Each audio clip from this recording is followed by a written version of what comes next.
Hey guys, so autumn weather, it's still really windy, it's starting to get cold, it's really windy, that's the main problem, which is why we've got to make another video inside again because it's just too windy outside to make videos today. So this video is a heads up video to anybody who might be already driving in Japan or intending to drive in Japan or just interested in crazy stuff from Japan basically. So some of you are aware, a couple of weeks ago I was driving down a road near our house and a lady came through a stop sign without looking and drove straight into the front corner of my car. It was only the front corner of my car because I saw her at the last moment and stopped, and I wasn't going very fast. I was going about 20 kilometers an hour, and I actually stopped before the center of the intersection. That's how early I saw her and how slowly I was going. So I stopped and she hit the front corner. If I'd been going any faster than 20 kilometers an hour, I probably should have hit the side of the car. So the good news is a couple of patrons asked for an update on what's going on with the car. So the good news is surprisingly they're fixing the car. I thought they'd write it off because by Japanese standards it's old. It's like 6 or 7 years old and it's got 130,000 kilometers on it. And I've seen this sort of thing before. You know, if a gearbox goes in a car like that, they'll usually throw it away because they don't think it's worth repairing it. So I thought the insurance company would just write it off and pay the owner, which is the other part of this story I have to tell you about. Some of you guys might even remember this. I've been renting a car since I came to Japan. There's a guy I met early on who had who's got a motor business and does repairs and things like that. He also does some buying and selling of cars, but not a lot. Mostly he just does repairs. And early on, when I first came to Japan, we sort of became associated with each other. And kart racing, actually, there's a blast from the past. But he did a deal with me right back then to rent me a car for Ichiman Gosen a month. So that's 15,000 yen no, hang on, wait a minute. That's 15,000 yen a month, which is about $150 a month. And he would pay the shaken, which is like the registration and the mechanical check every 2 years, and he'd pay the insurance and any repairs, and so it's been a really good deal. And over the years what's happened is occasionally one of the cars I'd have, and they've all been K cars, these little K cars, little 650cc cars, and I had Hondas and Suzukis, and it's a great deal. If you do the math, I'm getting a really good deal, and if he does the math, he's getting a real good deal because he picks these cars up really cheaply. So for him, you know, he'll probably pick these cars up for $3,000 or $4,000 probably. So it's easy for him because he can get them cheaply. But I couldn't buy a car that cheaply that was a decent one. And if you look at the depreciation, if I bought a car for say $10,000, it would depreciate really quickly over 4 or 5 years to the point it would be worth nothing. So when you do the math, I'm getting a really good deal, and so's he, which is why we've both continued to do this. And over the years, different cars have either, you know, the gearbox collapsed in one, and he just went, oh, it's not worth fixing, threw it away and gave me another car. So that's why I've had Suzuki Wagon-Rs, I've had Honda Life, I've had a variety of cars. So the current one's a Suzuki Wagon-R, and I thought after that accident that the insurance company wrote it off, but they didn't. So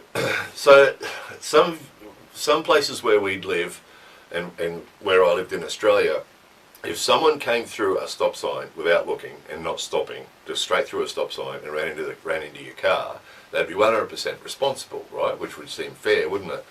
I couldn't have been much more careful. The only other thing I could have done, and we drive down this road all the time, so my wife and I were experimenting recently with how slowly I had to go and almost stop at every intersection as I drove down this road. And on that little road, you've got right of way. It's stop signs on both sides, which means you'd actually have to physically stop before each intersection and look before you went to the next intersection if you wanted to avoid being hit by someone not stopping at the stop sign, right? Which would just be impractical. You can't drive around stopping at every time a side road connects. And we were laughing because there's so many little streets off to the side. But so there was nothing more. We decided there was nothing more I could have done. You know, 20 kilometers an hour. I saw her as she came towards the intersection, and I stopped, and she ran into my front corner. So, you know, it would seem reasonable that she's 100% responsible. Sadly, in Japan, the insurance companies, and I'm tempted to use the word conspire, because the insurance companies have an agreement with each other that they always attribute blame. And I actually mentioned when I first made the video about this accident, I mentioned this, that I'd probably be held partly responsible, because that's the way it works in Japan. And sure enough, the insurance companies have a system where every accident, both parties are considered to be responsible. Almost. There are some exceptions. For example, if you're sitting still and someone runs into the back of you, then obviously that person's going to be 100% responsible. If you're moving and you stop and they run into the back of you, you might have to wear some of it, because they might say that you stopped too quickly.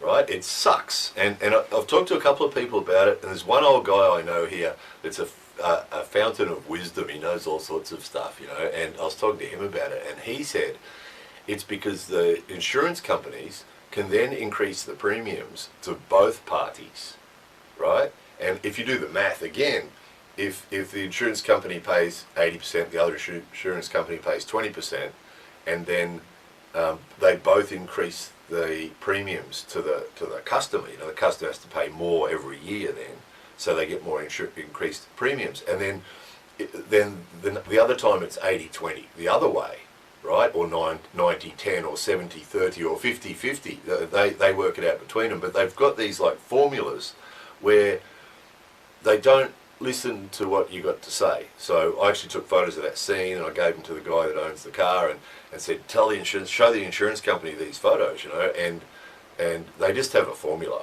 So if there's an intersection, someone comes through a stop sign, it's 80-20. He said if it's a red light, it's 90-10. This is what the insurance company told me. And they've just got this thing, and they don't care. They're not interested in hearing how fast. So in other words, if I'd been travelling at 50 kilometres an hour, or 40, I think the limit is on that road, if I'd been travelling 40 instead of 20, and I didn't look at all, and I just motored along that road, it still would have been 80-20. So the fact that I was doing 20 kilometres an hour and being really careful, and I stopped before, you know, as she came towards me, and I reduced the impact, basically it would have been much worse if I hadn't seen her and stopped, means nothing. It's still 80-20. And then, oh dear, this is where it gets nasty, is I haven't had a car accident in about 25 years, right? And so I haven't had an insurance claim or had any car accidents in 25 years. So I had an agreement with the guy that owns the car that I'd pay. So he has an excess on his insurance policy of $1,000, right? 100,000 yen. And that means that we have to pay, whenever there's an accident, we have to pay the first $1,000, right? And I was confident to take that, because I thought, well, that's fair enough. If I do something stupid like run into a post, well, I can pay for the damage. And having not had an accident for 25 years, I thought that was a fairly safe bet, you know, because I'm pretty careful, and I drive a lot. I drive a lot every day, but I'm really, really careful. So no accidents in 25 years. I thought, you know, $1,000 excess was a fairly safe gamble. However, and this is the point of this video, is anybody's going to be driving in Japan, it doesn't matter how careful you are, you know, I dodge this. What really frustrates me about this is I dodge idiots every day. You know, that particular road, there are always old guys in their little K trucks, and people on bicycles, and just random idiots in big cars, just coming straight through those intersections up there, straight through the stop signs. And I'm forever dodging these guys. You know, I mentioned recently the shopping centre, the local shopping centre. Every time I go through that, I'm dodging people. Some of you would have laughed at that. I posted on Patreon a picture. 2 days after I made that crash video, I posted a picture on Patreon of the front of a car ripped off in that shopping centre car park that I said was the most dangerous in our town. So, you know, I spend every day dodging these clowns, you know, so that I don't get an accident. And then one of them finally gets me, simply because she didn't even slow down, she didn't look, she didn't stop at all. That's how she managed to get me. If she'd slowed down a little bit, I would have had a chance, but I had no chance. She didn't slow down at all, straight to the intersection, bang. So she managed to get me, and it's going to cost me $1,000, which, you know, some of you guys know, we live really simply in our old house, you know, with our young family, and we live really simple life here. So we don't have spare $1,000 lying around to throw at some stupidity, you know.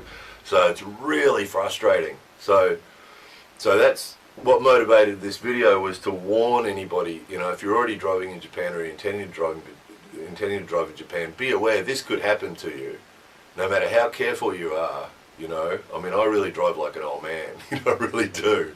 And it doesn't matter how careful you are, if this happens to you, you'll wear it.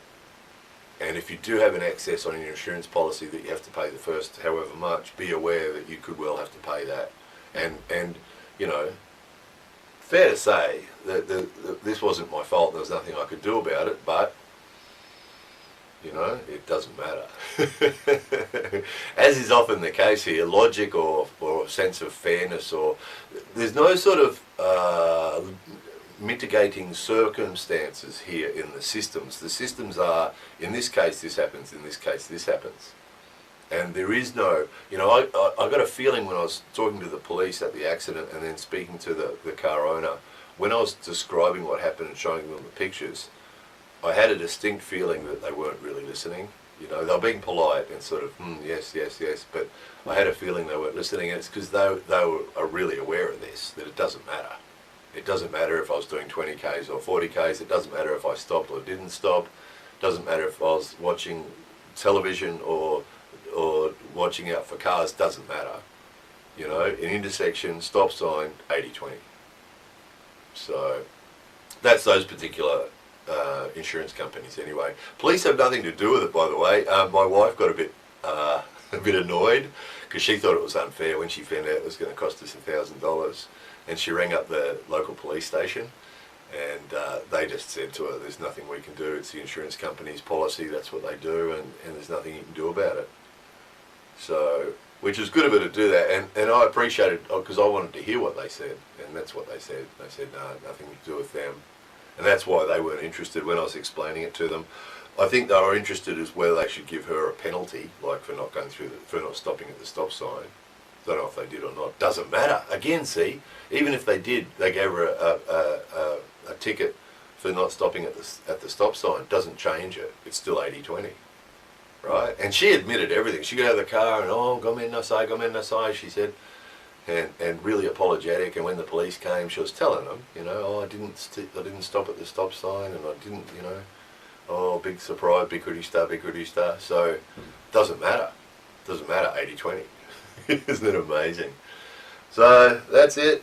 We've got to scrape together $1,000 soon. Fortunately, that guy's paid it. The car owner has paid it, but I've got to pay him, so I've got to sort of scrape together $1,000 as quickly as possible to pay him. So look out, you know, look out if you're going to drive in Japan. Be aware this could happen to you, and also from a safety point of view too. Be aware when you're, you know, no matter whether you're driving or riding a bike or walking in Japan. Be aware this happens. You know, we see this all the time. People not stopping at stop signs and not stopping at traffic lights. We've showed you, and not looking where they're going and not paying attention. And you know, we've seen people hit by cars. Actually, I saw a road closed off this week. I heard sirens and ambulances and police cars, and then they closed off the road. And so there was some sort of accident on that road, a major one, because they closed the road off for hours. So, and the ambulance left, obviously, with some victim, but the road stayed closed all day, which I'm guessing they would have been investigating whatever had happened. And that was just a little road where, you know, residential area, so something bad had happened there, obviously. So look out, you know, if you're in Japan, you just got to assume that they're out to kill you, because that's how they drive, some of them, you know, not looking where they're going and not stopping when they're supposed to stop, and just oblivious. No situational, as mentioned in that recent video, no situational awareness, no awareness of danger. Not everybody, but a good percentage of them, you know. There only needs to be one. This is the problem. There only needs to be one. And, you know, that's what we worry about, our kids walking on the roads with these, you know. Just need one of these clowns to not look and hit a kid. That day that lady hit my car, there was a group of high school kids walking in front, and there was a group of high school kids walking behind. And she happened to get me. If she'd got one of those groups of kids, it would have been a terrible thing, wouldn't it? So, anyway, look out. Look out. just the feeling of injustice, you know, if I ran into a post, if I backed into a post or something and it cost $1,000, no one to blame but myself, you know. But the frustration of this, after driving so carefully and avoiding these clowns every day, when one finally gets you, and because this will be the same, you guys have got to look out for the same thing. Walking, you'll hear a million stories about people almost getting hit when they're walking in the street here or riding bikes, and it happens, we see it on the news. Someone messes up and hits a group of people on the footpath and people get injured or die. So look out, anywhere there's cars or buses or trucks or anything, look out, they could get you. So anyway, a bit of a depressing topic, sorry about that, but you know, anything and everything about Japan, and this is important. This is really important to be aware of this one. Anyway, that was that. More videos coming soon.